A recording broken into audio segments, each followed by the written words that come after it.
Hello, everyone, and welcome back to the Damage Report. Today, most importantly, let's start with the most important part. We have Francesca Fiorentini. Francesca, how's it going? That is the most important part. One more day, I've got my crystals to ensure that all the other negativity that might keep this man in the White House is gone. This one, I don't know what it does, and nor do I know what this one does, but the witch in the store said they were good, and I hope that it applies for this moment. Oh my God, we have one day left of this presidency. Yeah, like I said in the pre-show, today is the last day of the Trump presidency. Isn't that crazy to be able to say that? Like today's the last day. The last day. I'm gonna puke, like that makes me so happy. Also scared, I'm just very nervous. Are you nervous just in general? Are you nervous that today isn't the last day? Both. Yeah. I am nervous that it's not the last day somehow. And I'm nervous for everything to come, but I'm also excited. And John, I'm sorry, I'm just making this all about me actually, but I wanted to show you, this is what I'll be doing once Trump leaves and everyone cries. I've got my new right-wing tears mug. Oh my God. Dragon Squad. It's for dragon tears, maybe. Dragon tears only. Yeah. Very good. Yeah, I don't. Maybe the crystals will work to keep the dark psychic energy. I will say I have like hope, but also I don't know.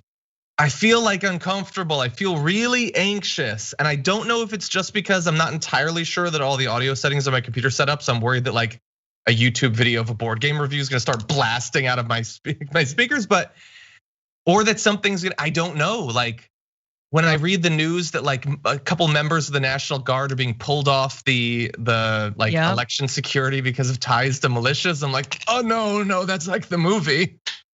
And so, yeah, I'm nervous. I want it to be the last day. I hope it's the last day.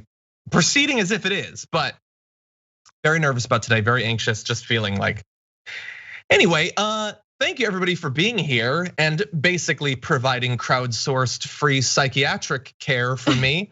Thank you for caring about my wellness. But one other thing that would help it would be liking the stream and sharing the stream so that people know we're active. That would be delightful. Thank you in advance. We've got a lot of news that we're gonna be talking about through the course of today. Not only some of the potential last actions from Donald Trump as president, but some of the first actions that Biden is promising, some of which don't sound so bad. And then, right where it's going crazy. And by the way, today is Tuesday, but as you can tell from Francesca being here, we couldn't do a show yesterday, so she's here today, which also means that our top 10 list for our YouTube tier 2 and tier 3 members will be recorded later after the show. It's going to be our top 10 formative political moments, some of the moments that we remember as having influenced our politics, the way we think about things, the way we engage with things. So it should be a lot of fun. With that said, Francesca, you want to jump into this thing? Let's do it. Okay. Donald Trump over the last couple of weeks hasn't shown a lot of interest in really being president with his final days, but today as we record this, it is the final day. And what is he gonna be doing in addition to watching Fox News? Well, apparently he's gonna be doing some pardons. We've been waiting, we got through the weekend without them, and now is the last day to just slip it as he goes out the door. The size and precise composition of the list is still being determined, but it's expected to be at least 60 pardons and commutations, also computations, and perhaps more than 100. Now, who's on the list? We know a few suspected names. And the one you're obviously thinking of is Lil Wayne. Yes, Lil Wayne is apparently, no, seriously, he's apparently on the list. He's among those reportedly expected to receive a pardon or clemency. I hadn't known this, but in December 2019, he pled guilty just last month too, in December 2019, possessing a loaded gold-plated handgun when his charter jet landed in Miami. He faces up to 10 years in prison. Seems like a lot. Like a lot. Like, did he then storm the Capitol with that? Like 10 years, really? Like, I wanna know if those insurrectionists are facing that same time. It seems ridiculous, but also good on Lil Wayne. We were all judging him. He knew exactly what he was doing by endorsing Trump. Yeah, hey. Yeah, I know like I like to think that a lot of the audience, has an idea of what my values are, what I would stick to. If I was facing 10 years, I'd endorse whoever that you tell me got endorsed. 10 years in prison. I'm not made for 10 years in prison. I'm not made for 10 consecutive minutes in prison. So I'll endorse whoever you want, but thankfully I don't have to. So I'm okay with that one. Others that are potential pardons, we have names that I honestly had forgotten. Sheldon Silver, former assembly speaker in New York on corruption charges. Sholem Weiss is facing 835 years for a variety of white collar crimes, I believe, and assume that that's the largest sentence ever for, racketeering, fraud, all those sorts of things that they do.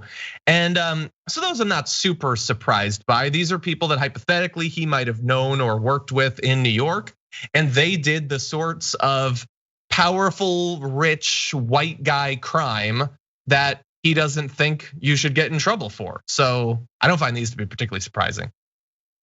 No, and in fact, the number of pardons and commutations is actually less than other presidents throughout history. But other presidents generally, there's like a brother in there somewhere, like the Clintons. There's personal favors. But usually they're also like someone who has been proven innocent by DNA evidence, but is still on death row, or other or nonviolent drug possession, etc. And instead, Trump's been also spending his last days murdering the people on death row, putting more people to death than any president in the last, 100 years or so or more. So yeah, it's what you would expect. The other thing that I'm like is that I'm just like, how is this not illegal? Is that apparently it's not illegal to lobby on behalf of the person you want out of prison, or to be whose sentence you want commuted, or whose crimes you want absolved or whatever, or pardoned. And that's insane to me. Like you can, not just that you can lobby, but you can pay money. You can give money. I think you can just straight up give money.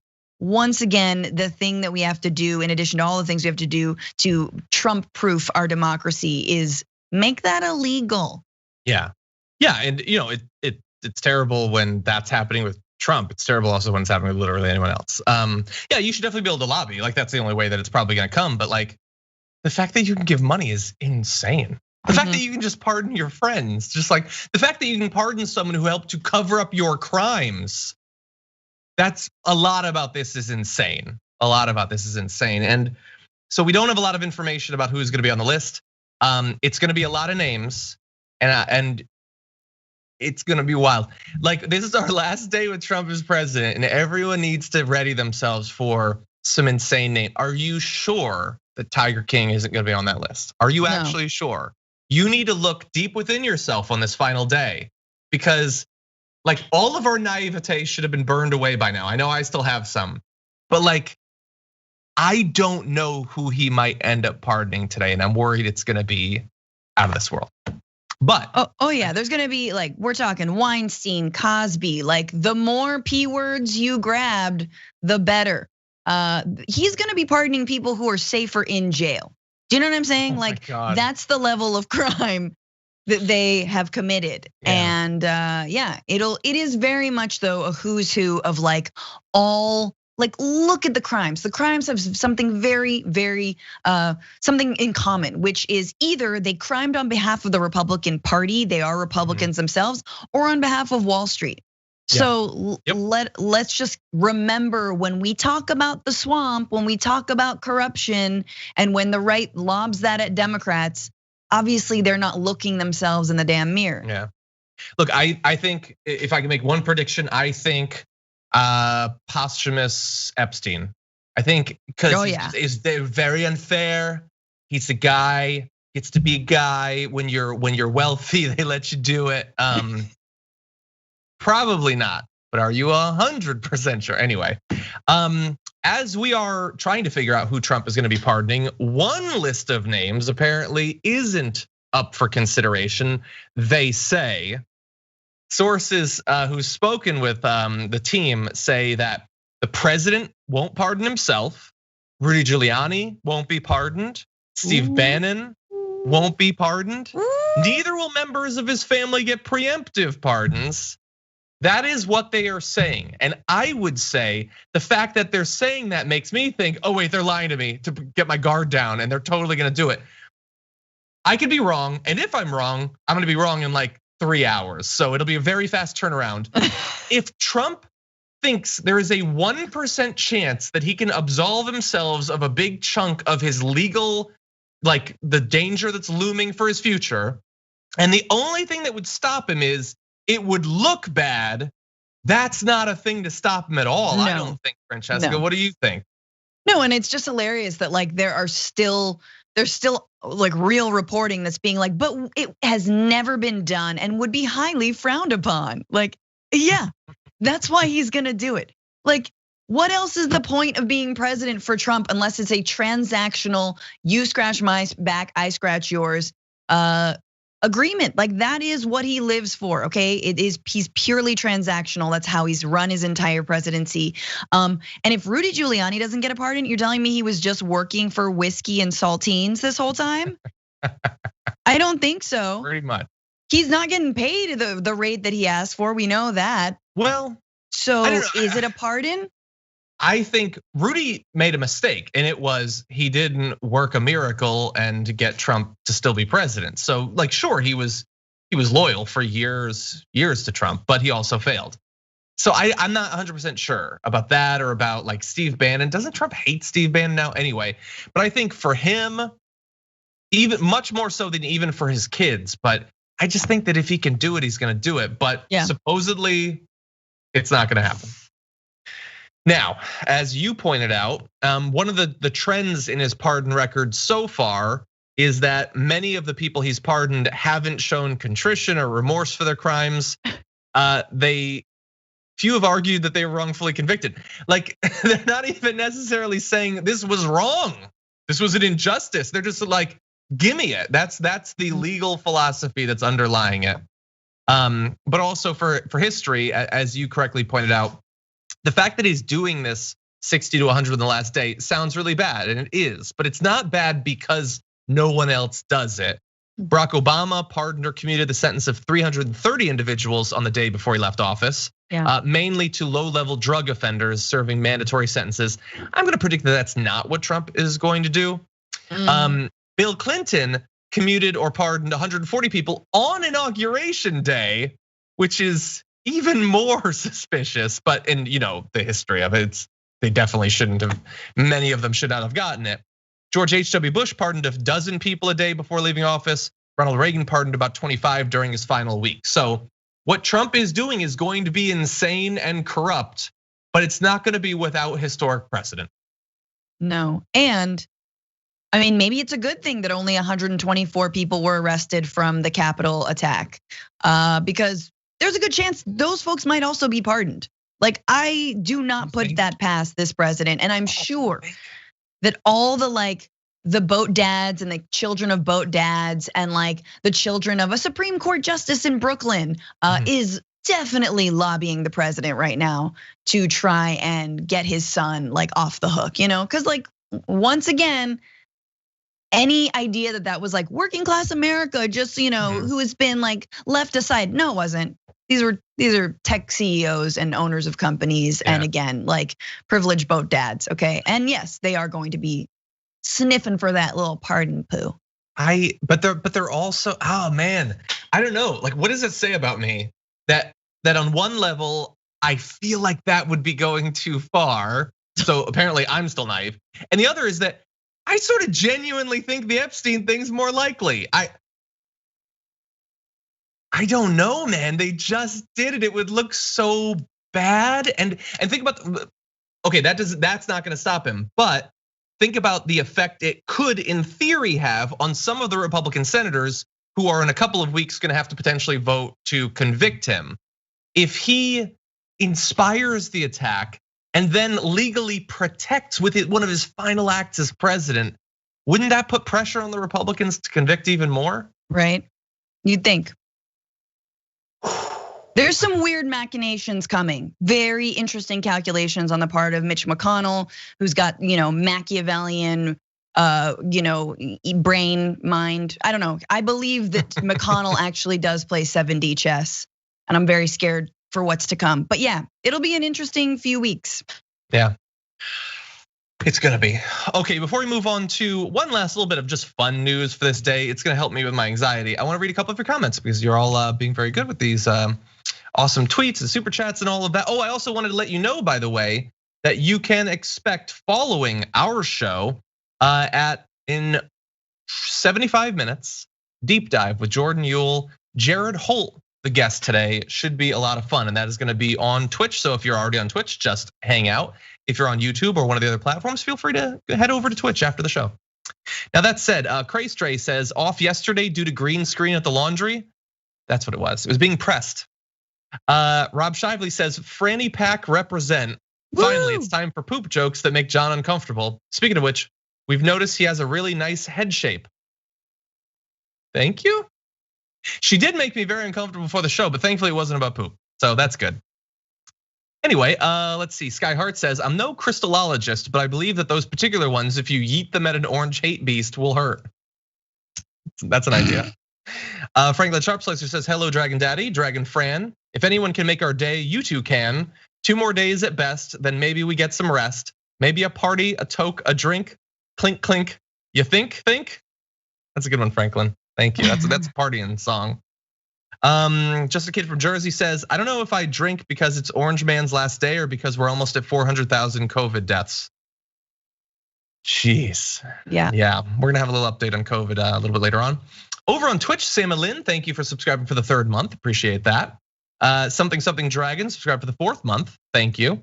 Steph Mont for the 8th month and says, I so needed TDR today. My mom is in the hospital with severe pneumonia. A good chunk of a section of my vinyl fence blew down thanks to 70-mile-per-hour winds, and I only got about 3 hours of sleep thanks to that wind. TDR will help lower my BP. Steph Mont, duck and cover, and sorry about all that you're going through. Let's see, Sheila Tack, subscribe for the 3rd month. Thank you for that, as well as Zantahara 2, Pickle Hippie for the 5th month, Chick from chat for the 2nd month. Thank you to all of you over on Twitch for sticking with us during these interesting times. And that said, why don't we move on to our next story? Donald Trump has just hours left to be president, so what comes after? Well, one big tradition for presidents is the presidential library. And Trump apparently has ostentatious plans for his, perhaps even detached from reality. 2 people familiar with internal discussion said it's likely to be located in Florida and run by Dan Scavino, one of Trump's longest serving and most loyal aides, who advises him on social media. But that's not the crazy part. It being in Florida isn't the crazy part. Dan Scavino is not the crazy part. Here's the crazy part, Francesca. One of these people, who is a top fundraiser on Trump's campaign, said the president has told supporters he wants to raise $2 billion for the library in small dollar donations from his grassroots supporters.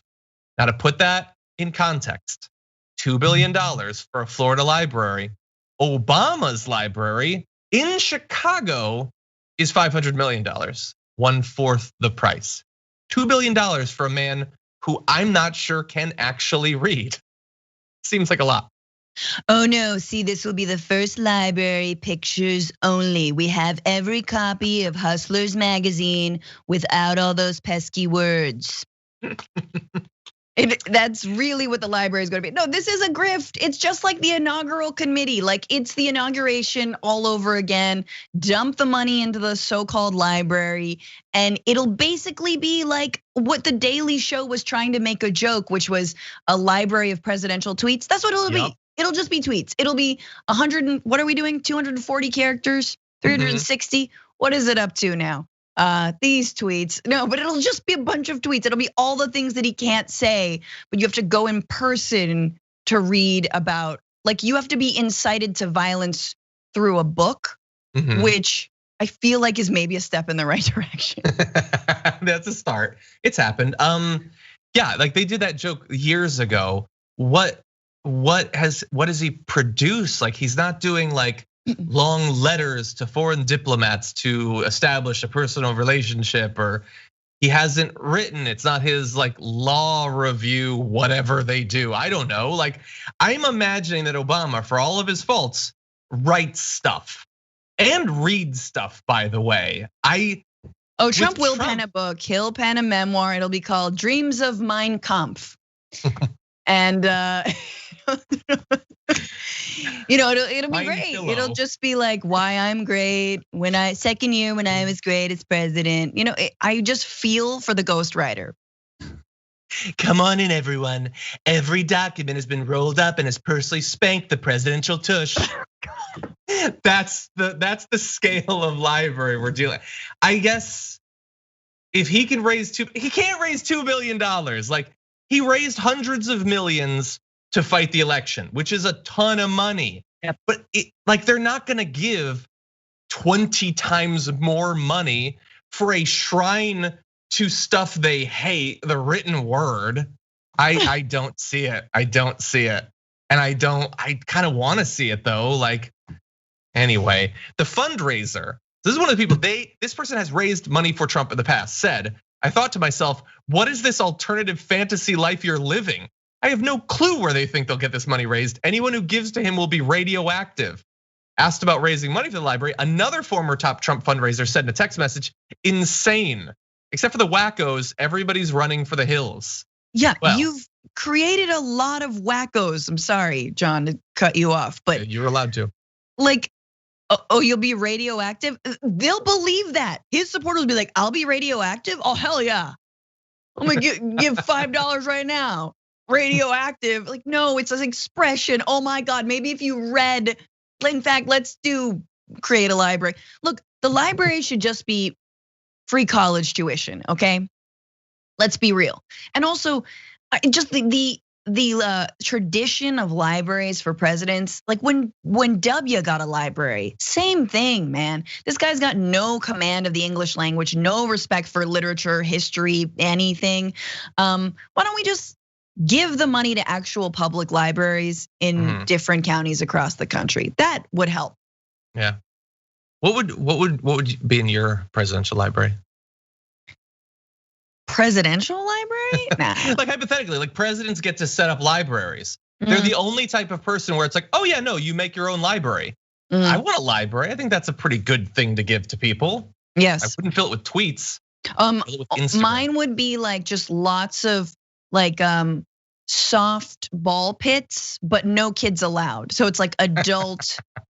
It's adult story time, adult ball pit lounging. Do you lounge in a ball pit? Fun. Do you know what I'm saying? I bet you could. You gotta relax the body. That's the thing. People start to flail, you sink to the bottom. Yes, some people and you can eat everywhere. You can eat, you can talk. You still can't masturbate, sadly. Noted. Anyway, okay, that was fun. Thank you. Let's move to something arguably as substantive as we transition to this next story.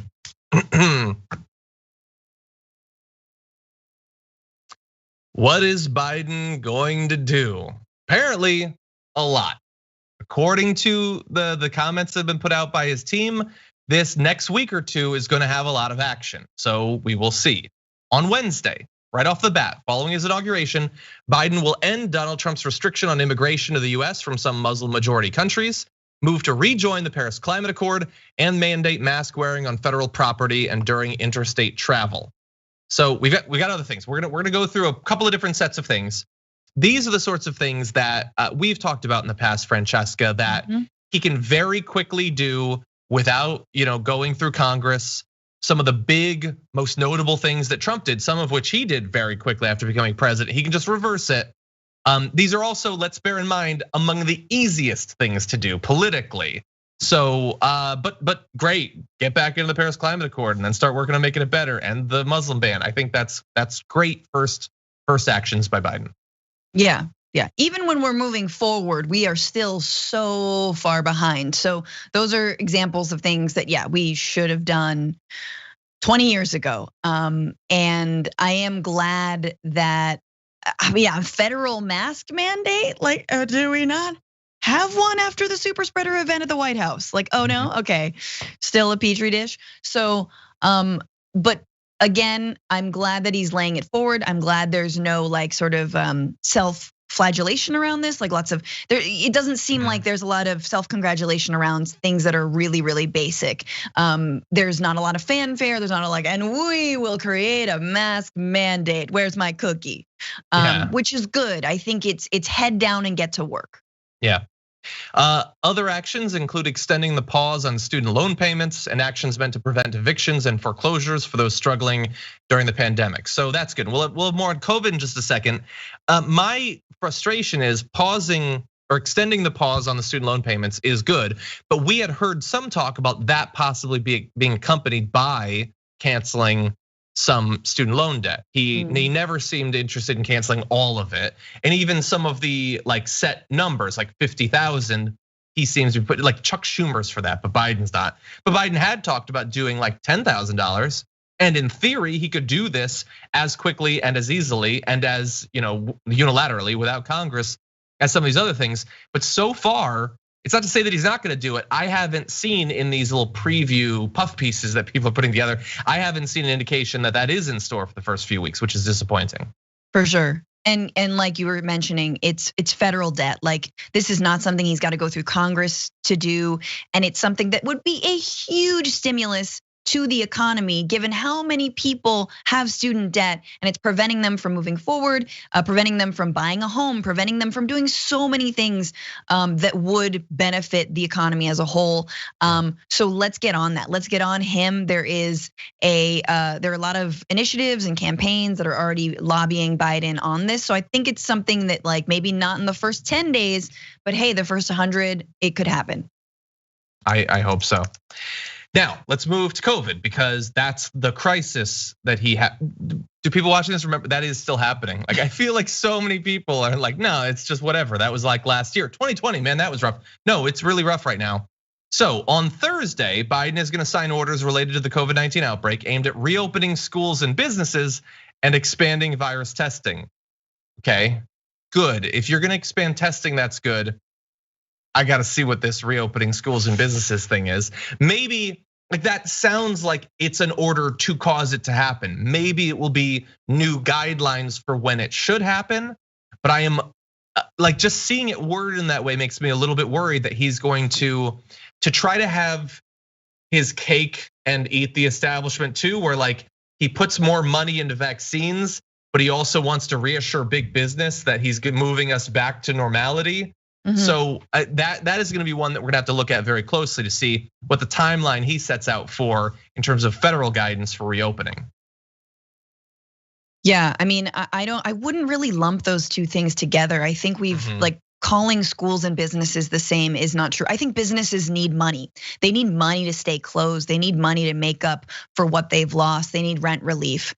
Schools are different. I think schools and teachers, I absolutely think there should be daily testing if we could do it, right? You can daily testing of students and teachers. You can have limited class sizes, but it would be so important to so many families, so many communities, but you have to keep people safe. So they're not the same thing. And to be real with you, John, like the people who've been trying to privatize the public sector schools and like public education are loving COVID because they've been able to float all of their like online learning schemes. We're talking about Betsy DeVos's husband, of course, and herself, and all their cronies and their friends. And guess what? It doesn't work. It's bad. You have to have in-person learning. So I do hope there is a plan for reopening schools. I hope that that's next in line of vaccines and attention after healthcare workers and essential workers. And I hope that teachers and schools are in there. Yeah, and I hope like it's not being talked about as something he's going to immediately do, although he says he's gonna do it. And if you're gonna do it, immediately sounds better, but the Defense Production Act for vaccines. Like our country has seemingly done a pretty good job of failing at this rollout. In our defense, we only had like 9 months to prepare for it. So why should we have been ready to make the vaccine and give it to people? Super complicated. Sounds like the sort of thing Kushner was probably in charge of.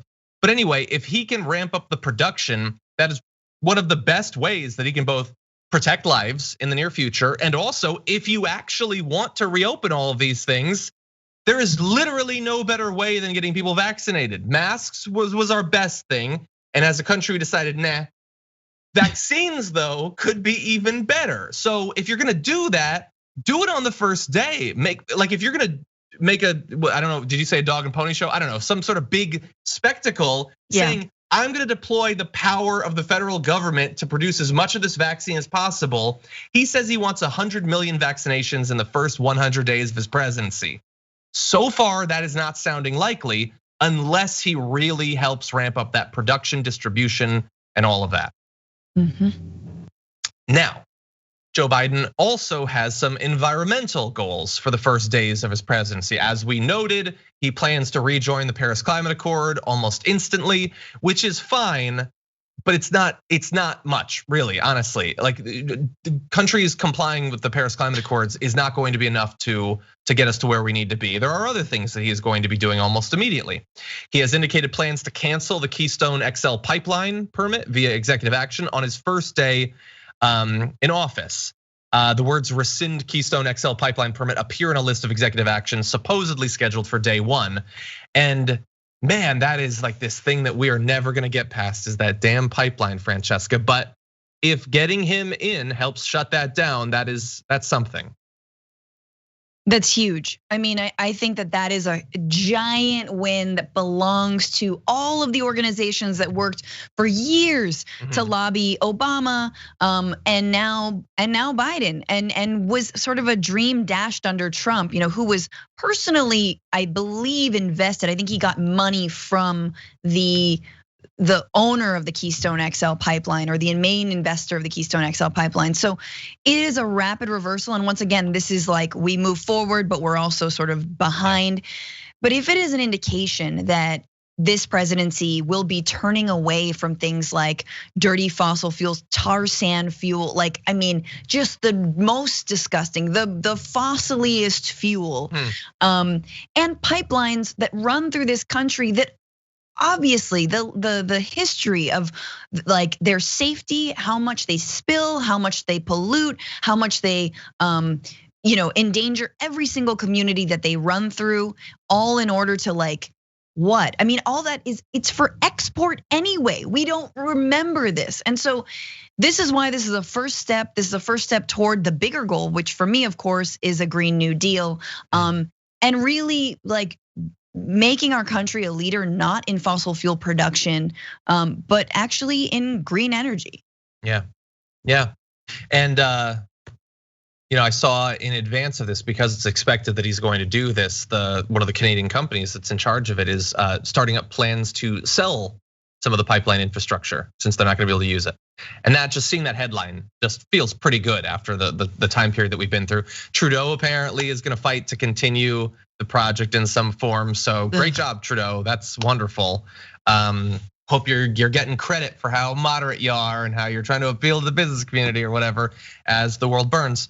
Now this is a good thing, but just because it's being reported that it's gonna happen, it still has to actually happen. And he's put out a couple of different lists of executive actions that are likely to happen. This isn't on all of them, by the way. So we're not saying this is a lock, and we'll have to see. He's already getting preemptive credit. People like Bernie Sanders tweeting out the Keystone Pipeline is and always has been a disaster. I'm delighted that Joe Biden will cancel the Keystone permit on his first day in office. With all the major crises facing America, we must never lose sight of the most existential threat facing our planet, climate change. But again, hasn't happened yet. Similar though, Reuters reports that early moves will indicate seeking to prevent oil and gas development in the Arctic National Wildlife Refuge, which is another one of these things where, for apparently the rest of our life, we have to not have Republican presidents, because they're always going to move to develop there, and then hopefully the next Democrat stops it. But it's really just a holding pattern until eventually they get in there with enough time to just drill the hell out of the thing. Yeah. Boy, which is why, once again, we have to keep pushing. I mean, for me, and I don't know whether, I don't know if we're talking about this today, but I know you'll talk about it in the coming days. But for me, one of the biggest things that's been floated, and we still have to see because nothing's happened yet, in the first 10 days, is is laying out an actual framework for a pathway to citizenship for 11 million undocumented people, for potentially giving DACA holders, dreamers, right? Giving them green cards immediately. I mean, that is huge. That is a giant win. And that is thanks to, once again, the immigrant rights movement that's been pushing for this. But it is incredible if this presidency takes up that mantle immediately without caveats for the right, without we're gonna strengthen border security, without any of the language that both the left and both Democrats and Republicans have participated in for so many decades when it comes to immigration. You all have effed this up for so long. There are 11 million documented people in this country. There are people who are DACA recipients who you've reversed course on. They deserve the ability to become full citizens. And it seems like he's gonna lay out even like a 6-year plan. Not a 6-year plan, but like if you are living in this country for 6 years, you'll be eligible, et cetera, et cetera, et cetera. Like this is incredible. That to me is the ultimate win, and we'll see if he delivers on it. Yeah, and in in like the zoomed out view of the overall approach of the administration to immigration, we're gonna have to see. Like there's things like they say, the working on the reuniting of children with their families. That's good. And again, that seems like the most obvious thing that you would do. We're gonna have to see, like it post-Trump, the Democratic Party's approach to immigration. What is that gonna look like? Because pre-Trump, it wasn't amazing. So, and by the way, Biden is a pre-Trump politician who was involved in that. So we'll have to see. I just imagine though, like, if I could be president, like you'd want front page news Thursday or like the late edition Wednesday. The $2,000 checks that were promised, you got Biden, you gave him the Senate, you're getting those checks. We're rejoining the Paris Climate Accords, okay? And hopefully working towards a Green New Deal. Like we're ramping up vaccine distribution. We're gonna get people vaccinated as fast as possible. The professionals are now in charge of the pandemic recovery once again. Like you could send so many signals to people about the most important crises that we're currently facing. And it sounds like he's gonna be doing some of it.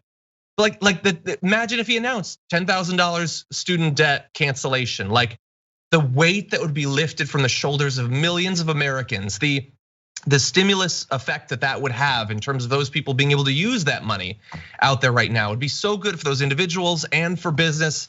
Like there is a great day one. And I think he's prepping a pretty good day one. But we'll see, we're not there yet. We still gotta get through today. Anywho, let's read a few more comments. We've got some bad news coming up. Let's see. Kaladin Stormblessed says, thanks for all you do. Love from Canada. We're all pulling for you down there. Can I claim Stoic Dragon? You can.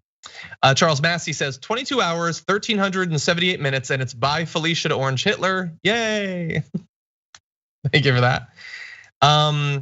Swimming Bird says, hi, John. Putting your face off conspiracy from the pre-show on Parler and 4chan. And that's not even mine. But the idea is that all these, like Biden becoming president, that's inconvenient for QAnon. But it's only inconvenient if it's actually Biden. If it's Trump wearing Biden's face as a ploy to fool the deep state. Trying to learn his mouth movements. That's why he stutters, right? Oh my God. Can you imagine?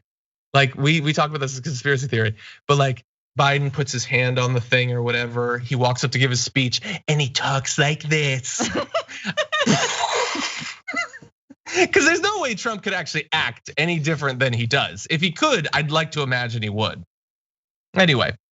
Ray Turner says, what's got 2 thumbs and a "We Press On" t-shirt? This guy. Going to be wearing it tomorrow to celebrate Trump going down. Need a dragon shirt. You do, but you're on a good path there, Ray Turner. Thank you for that. John Romano says, hi, John. From John. That is all. Hi, friend too. That's nice. Let's see.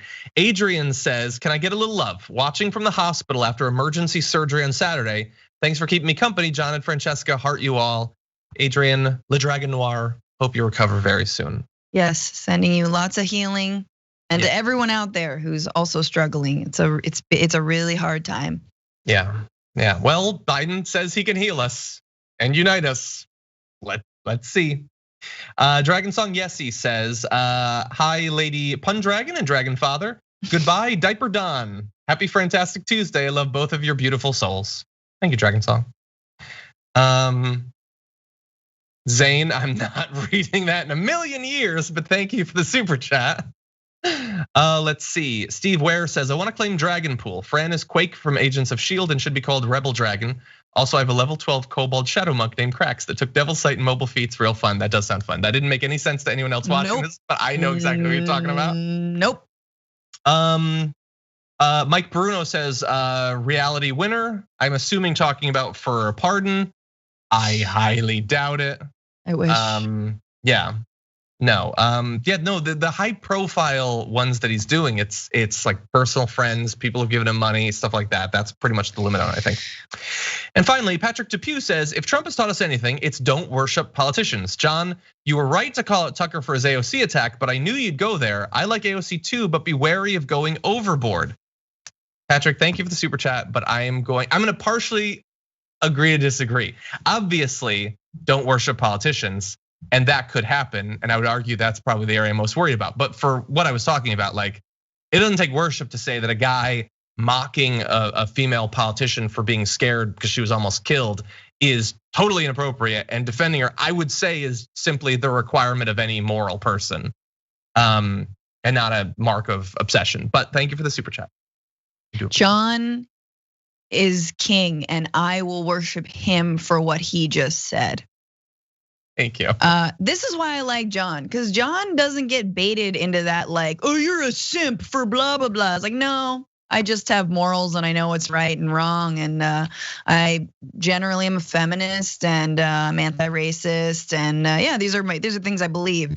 Yeah. But the internet doesn't allow that, John. You have to, why are you defending? You're putting it on a pedestal. Like, no, dude, no. And that's not what this person is saying. This person is very reasonable, but that does exist. I understand that, but like, even that, like, even our hesitation to show our support for things we believe in because we're afraid to be called like, a simp or a sellout or anything, like just like turn that off. Just turn all that noise off and come back to what you actually believe. And anyway, John said it better than I did, so. Oh, thank you. You're welcome. Someone in the YouTube chat asked, Assange or Snowden? I'm assuming for pardons, no. No, there's not going to be anything like that. It might be Assange. I mean, maybe it might be Assange. I don't think it'll be. It might be Snowden if he wants to stick it to Obama. It might be Assange. Sure. I thought, didn't he like call for Assange to get the death penalty or something like that? Yeah, but that was all that's bluster. Yeah, maybe. Okay, let's see. Bart says Trump's library would be more like an amusement park ride, like the Time Machine as depicted in the movie Idiocracy. That's pretty good. Nos Costadamos says it'll be just like a video library of all of his movie cameos and WWE appearances. That's good. Morfallon and Perpetual Pooper on Twitch have a disagreement. Morfallon asks if there will be a McDonald's in his library. Perpetual Pooper thinks there will be a KFC, Taco Bell, Pizza Hut combo. I think that's more likely because that's efficient. You can get whatever you want. Anyway, let's see. Kirby says UBI or universal health care would be more important than pipelines and immigration law. I don't know about objectively more important. They're both very important, obviously, but those are much, much less likely to be something that Biden would ever do, unfortunately. That's sort of the sad thing about this time. And a reminder to everyone watching, in case you've joined us recently, after this show ends a little bit later at 11:30 Pacific time, I believe that's 2:30 Eastern time, Deep Dive is happening on Twitch with Jordan Ewell, guest Jared Holt. Should be a lot of fun. And thank you to those of you who've recently become YouTube members, including Popcorn Gal, Terry Kennedy, Sean Blanford. Thank you so much for that. And with that said, why don't we move on to other news? This is the sort of devastating news that in an earlier time would have perhaps made our Meanwhile In segment, but now I think it deserves singular focus. And that is that while we have been rightfully frustrated with the rollout of vaccines here in the US, it is a far, far, far, far worse situation outside of countries like the US, Canada, UK, Germany, that sort of thing. The world is, according to a report by The Guardian, on the edge of a catastrophic moral failure in the distribution of vaccines, with just 25 doses administered across all poor countries, compared with 39 million in wealthier ones, according to the head of the World Health Organization. Not 25 million, not 25,000, 25. Like everyone in all of those countries who's been vaccinated could stand in the background of my shot right now. That's insane. And it's even worse than that, because it's just one country. Guinea is the sole low-income country to have delivered any shots. Last week, it got a few of the Russian Sputnik vaccine. Its president got one and 24 other people. And I'm assuming that even in this poor country, it's probably not the poorest people who are getting it. Francesca, 25 shots. It's been weeks. It's been like a month now, basically. 25 shots in one country. I mean, I'm not surprised. But I know that there are other countries that are.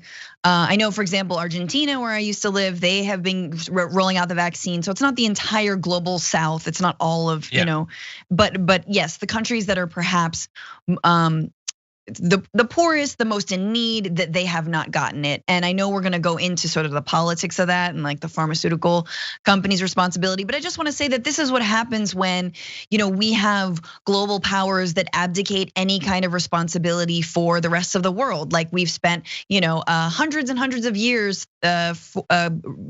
pillaging these nations, and then we'll just build walls when any of those folks who are trying to flee the nations that we have devastated want to come into our country. And so you can draw a line, as we have this entire time, between COVID and climate change. We know that there's such thing as climate refugees, and there is such thing as COVID refugees, right? There will be people who need to leave and are trying to leave because their countries are not handling this health crisis and are not able to handle this health crisis well. And so the more we invest, if we are a globalized world, the more that we invest in countries with no strings attached, with no regime change strings attached, the better it is for everybody. And so not to go back to the immigration stuff, but I know that one of Biden's points in his plan to tackle immigration is also increasing the funding to countries in Central America that have been devastated, that Trump has ripped money out from,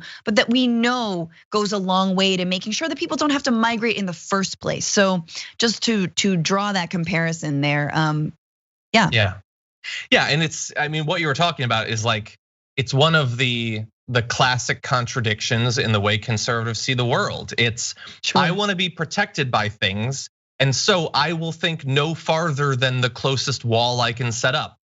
And I will create a literal hell on the other side. I will guarantee that there will be disturbances and chaos and war and all of that. But I will be, at least temporarily, really safe inside of my little community with people that look and think and worship exactly like me, rather than trying to increase the quality of life of everyone so that it's not like that. We could have spent 6 months setting up, because like they say, like it's really tough to make a lot of vaccines because of supply chain. Okay, well you could also be setting up for that. We could have spent 6 months prepping for that, to not only distribute so much of the vaccine that we could vaccinate our entire population very quickly, but become a world leader in shipping the vaccine to other countries. And I know that obviously that's never gonna happen under Trump, and that's true, but hypothetically, if you want American businesses to do very well, American businesses don't just interact with Americans, okay? They require people to not be engulfed by a pandemic worldwide. If we all get vaccinated and that's where it ends, and maybe the UK does pretty well, and Germany and Israel, and that's pretty much it, that is going to be terrible. Even if you don't care about the human cost, just the business cost for that is going to be devastating. To put it in perspective, there's 25 shots. This is insane, but Classic Tech said this on Twitch. 23 shots, it's actually 25, but 25 shots is less shots than what's available in the song Shots by LMFAO. They say the word shots in that song more than the number of shots all of these countries have gotten. Oh God. Insane. Now, let me give you a little bit more information about that. Israel, Bahrain, and the UAE have delivered the most doses per capita, with more than 1 in 4 Israelis having received a dose of the Pfizer formulation. That's amazing, actually. That is very big progress for a month in. Just over 6% of people in the UK have received, and by the way, in Israel, I just imagine what that's leading out. Anyway, just over 6% of people in the UK have received a vaccine dose, along with 4% of US citizens. So we've gotten to 4% in the US. That's probably better than I would have guessed it's at right now, based on how many issues there have been. Yeah. Give you one last update on the COVID situation here. Let's jump ahead to the graph. The number of deaths, at least for the weekend, where it's always the lowest, is a little bit down in the US at about 1,400 deaths.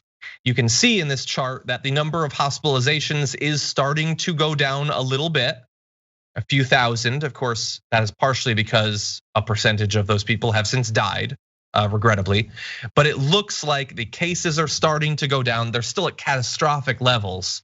The cases are starting to go down, hospitalizations are going down. That usually preludes the deaths going down a week or two later. So I don't know, John, if you're gonna throw this graphic up or not, but I think that this one really important piece of this story is that India and South Africa are trying to get the World Health Organization to waive intellectual property rights for the COVID-19 vaccine.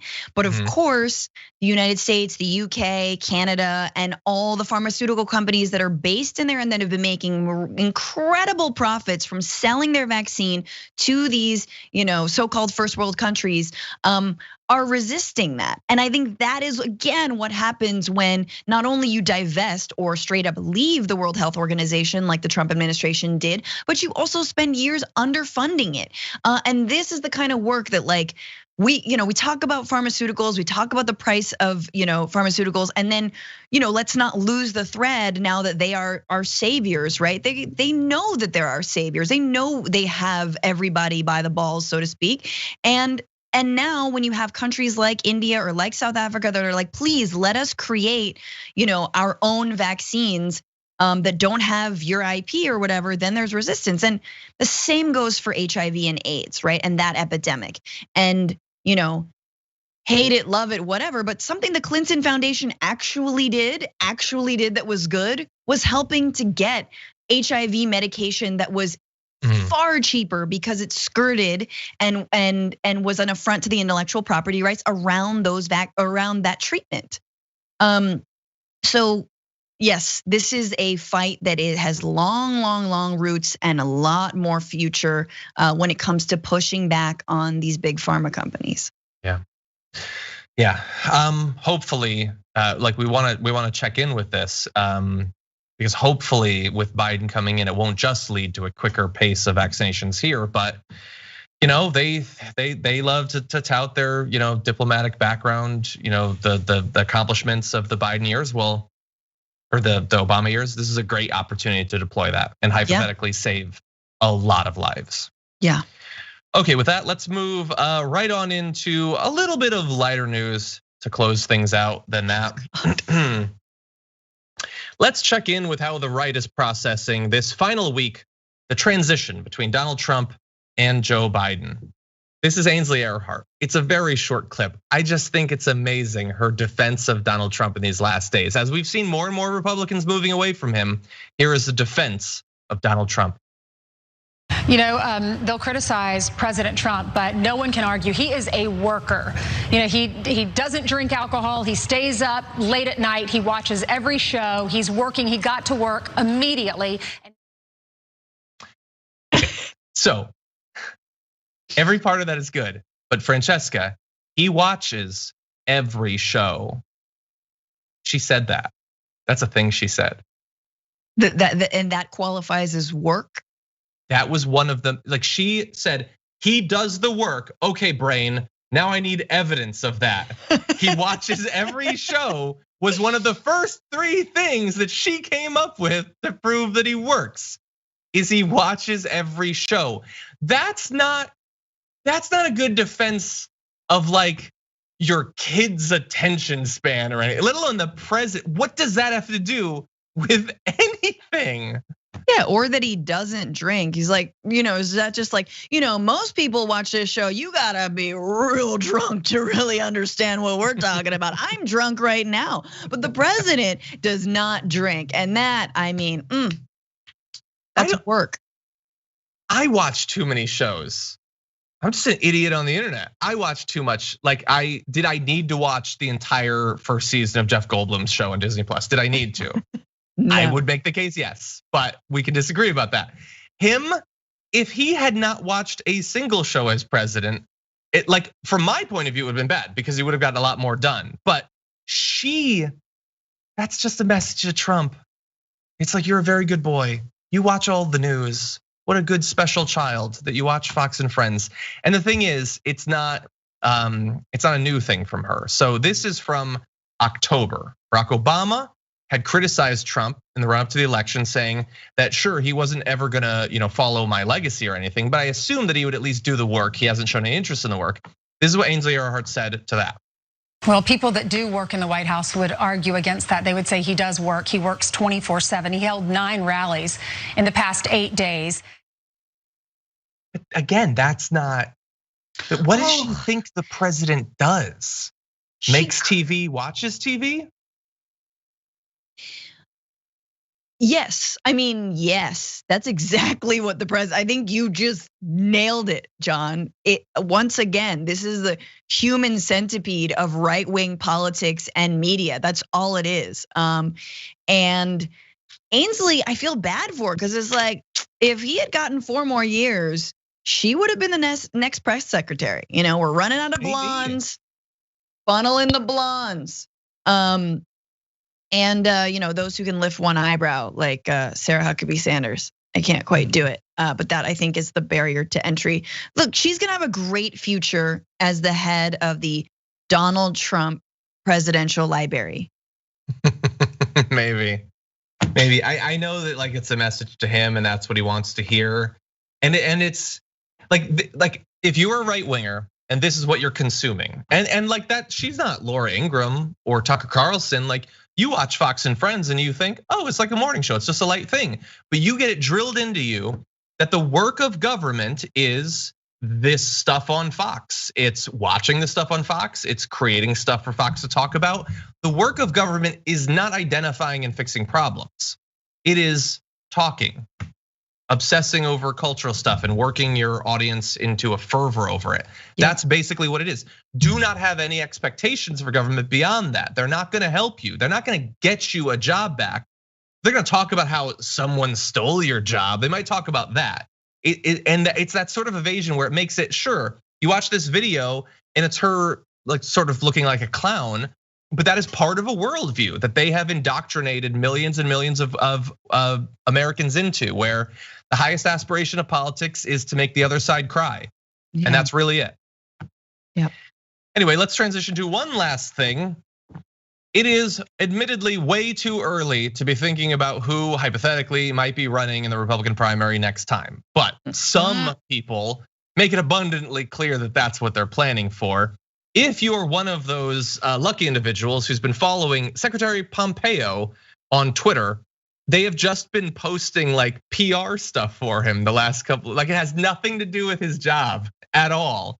So here's an example, and you tell me what this really has to do with being Secretary of State. Here's one of the last tweets that will ever go out from his time as Secretary of State. Wokeism, multiculturalism, all the isms, they're not who America is. They distort our glorious founding and what this country is all about. Our enemies stoke these divisions because they know they make us weaker, which is a different quote than the quote in the image, which is censorship, wokeness, political correctness at all points in one direction, authoritarianism cloaked as moral righteousness. Well, a cloak of moral righteousness is really what that tweet is all about. Francesca, what do you think? I mean, I woke up to this Nazi-ish. Like, I am sorry. Like, oh my God. What I think this means is that when he does announce his run in 2024, he will use the N-word. Like it, because if he doesn't, it's authoritarianism. If he doesn't, then it's just all this political correctness. Exactly. It is not being a Nazi is Nazism. Do you see how this works? Like this, I mean, what an embattled majority that we have elevated, and we have diluted an already majoritarian, like white, straight, elite, cabal. Like they have deluded everybody that like white genocide is real, and that you not being able to say all your favorite slurs. Also, why do you have favorite slurs? Is somehow like is authoritarianism? I mean, like, I can't believe this stuff. Like the idea, and let's just name it. Multiculturalism and being against that is the stuff of far right pseudo populist movements all throughout Europe. This is Steve Bannon stuff. This is, Nigel Farage stuff. This is Golden Dawn in Greece stuff. This is all the stuff. And like, that's in Europe. That's in Europe that's like been experiencing more waves of migration now. Whereas the United States, I mean, I grew up in the 80s, man. It was like, we are a melting pot. We are a little mixed salad. You're a tomato, I'm avocado. Like, it's just like, it was. Not a real song, or did you just make that up? I just made it up. But like, good freestyle, dude. Right. I'm telling you, I multicultural freestyle whenever you want. So that's not what this show is about, okay? Your freestylisms, yeah. No, you're 100% right though. The saying multiculturalism is not what America's about is sure. It's like the intro to a Tucker Carlson monologue, but in terms of actual politicians, that's Steve King. Like 5 years ago, were there 4 Republicans that would have just tweeted, no, I'm against multiculturalism. Yep. But now that's just ground floor. I want to run in the primary. So I need to let you know that I think we should only have one culture. Any of them's fine, I'm sure. Just pick one of them at random. But no, and wokeism. Because the Republicans, I'm gonna say, do they encapsulate 99% of the actual uses of the word woke in the last year? It's like they're the only persons that are talking about that. But yeah, get ready for that primary, because we had some really nasty debates in 2016. Ooh. Like, who believes in global warming? Would you let someone die on the street, because they don't have health insurance? But they are going to be even more explicitly fighting each other in a battle royale to prove how heartless, cruel, fascistic, racist they are. Get ready for Jake Tapper to be like, so with the wokeness, are we talking, would you agree with Secretary Pompeo that they need to all go to work camps? Go. Like this is the normalization that is coming from the US media. I'm like, do not let this happen, y'all. I'm still not over the ways that mainstream media normalized Trump, and every single debate was, yeah, but what do you think of Trump's idea? Like, this fool should not be running. This fool is a joke. The wall. So, but it'll happen. It'll happen. And unless we get better executives, I'm not holding my breath, but then nothing's gonna change. Oh God, it's gonna get dark. It's gonna get so dark. Just ready. Like, we've moved into a time of more possibility.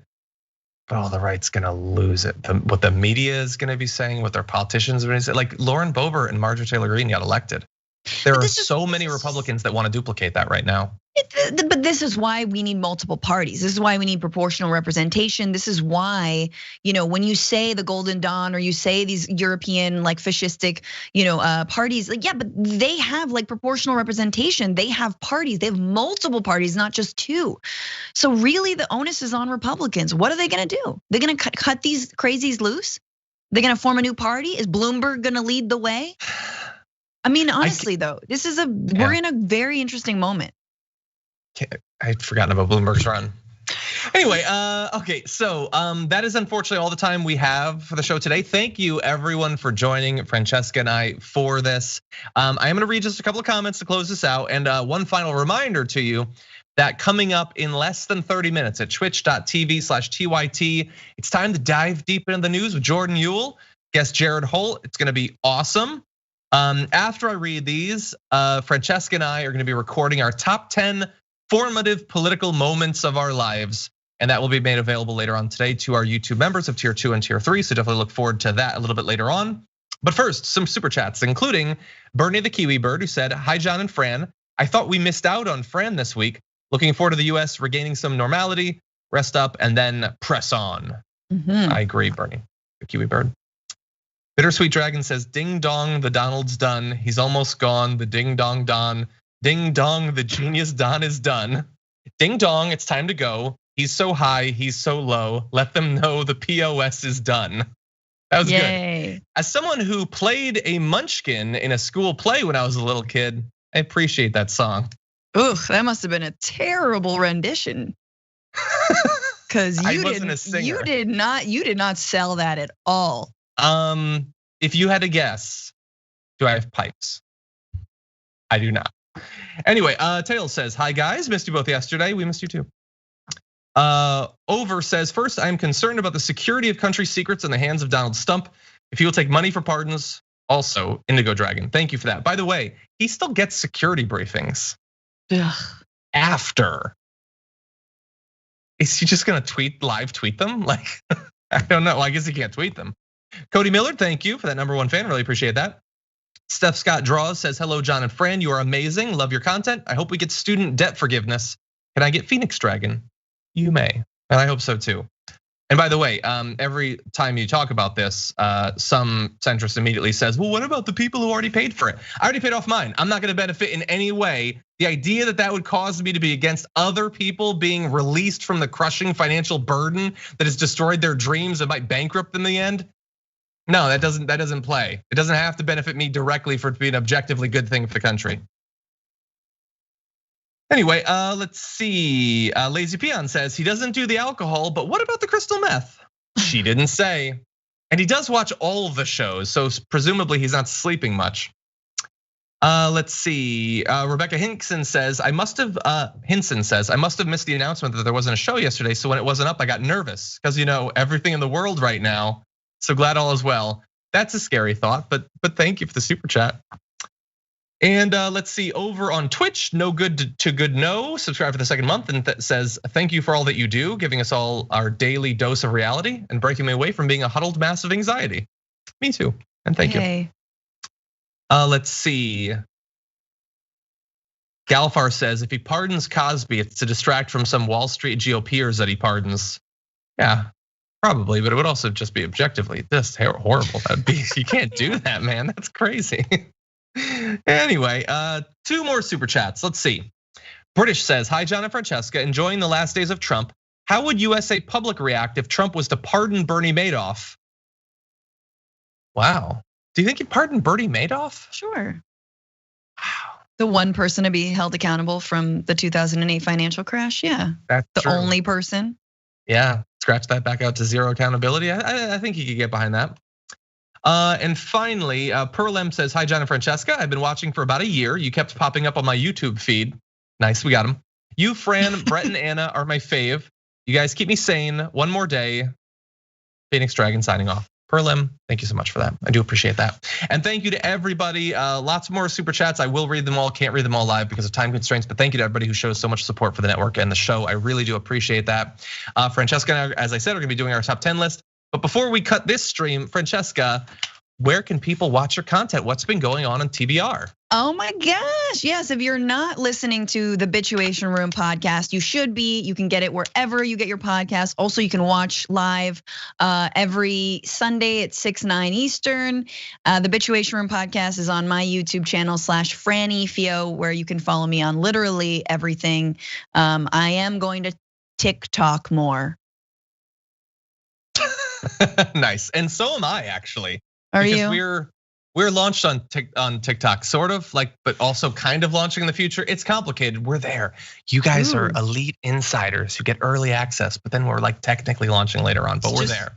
John failing at choreography. I wanted to mention one more thing is that I have a show on AJ Plus called Newsbroke. You guys might have heard of it. We have a new episode out today, which is about canceling the Republican Party. We think that they should be canceled. I think we should completely cancel it. So make sure to check that out as well. Yeah, nice. And with that, we gotta go. Thank you, everybody. Until next time, stay safe out there, stay sane out there, and I'll see you soon.